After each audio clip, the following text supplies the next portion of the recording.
Ekonomi kreatif.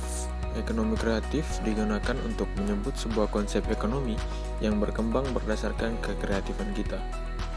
Aset tersebut tentu saja memiliki potensi menghasilkan pertumbuhan dan perkembangan ekonomi yang signifikan. Karena pada dasarnya, konsep ekonomi semacam ini mengedepankan kreativitas, ide, dan pengetahuan manusia sebagai aset utama yang tentu tujuannya tidak hanya memajukan perekonomian. Berdasarkan sebuah studi kasus, pertumbuhan bisnis kreatif ini cukup tinggi. Nilai pertumbuhan berada di atas sektor lain seperti listrik, gas, dan air bersih, yaitu sekitar 5-6,7%. Melihat angka tersebut, tentu sudah bukan saatnya lagi bersifat pesimis terhadap industri kreatif. Apalagi saat ini perkembangan teknologi dan internet cukup pesat. Di Indonesia, industri kreatif memang sedang populer. Hampir seluruh lapisan masyarakat sadar akan keberadaan evolusi perekonomian ini dan berusaha terlibat aktif di dalamnya. Ada 16 subsektor yang berbasis ekonomi kreatif di Indonesia. Kali ini kita akan membahas salah satu dari 16 sektor, yaitu kuliner. Apalagi di masa pandemi seperti ini, banyak usaha-usaha yang harus gulung tikar. Nah, tugas kita sebagai pembuka bisnis harus lebih kreatif biar nggak kalah sama corona. Mari kita simak berikut wawancara oleh Bapak dari Pemalang, bagaimana ia bisa tetap survive di masa pandemi ini.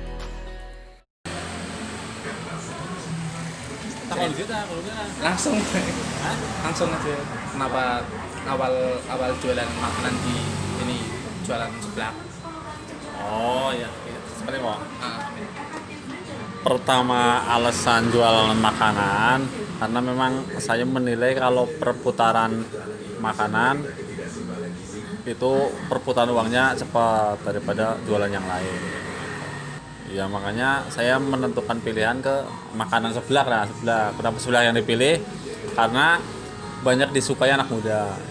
Selain rasanya pedas, gurih, nah seperti itu.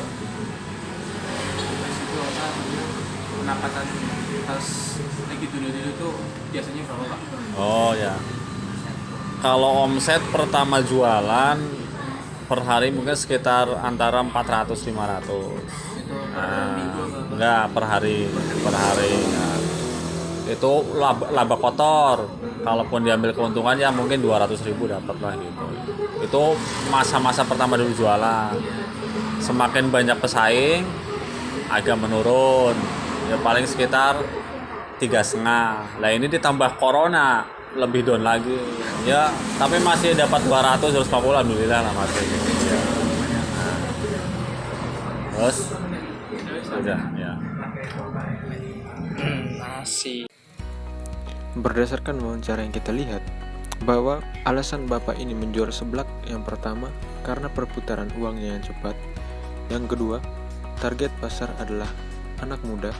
Walaupun banyak pesaing dan dampak dari pandemi ini, mau tidak mau, keuntungan yang didapatkan kian menurun, namun masih cukup untuk kehidupan sehari-hari. Dari wawancara tersebut, kita dapat mengambil kesimpulan bahwa Bapak penjual seblak ini selamat dari masa-masa pandemik karena konsisten dalam menjual dan makanan masih menjadi kebutuhan primer bagi masyarakat.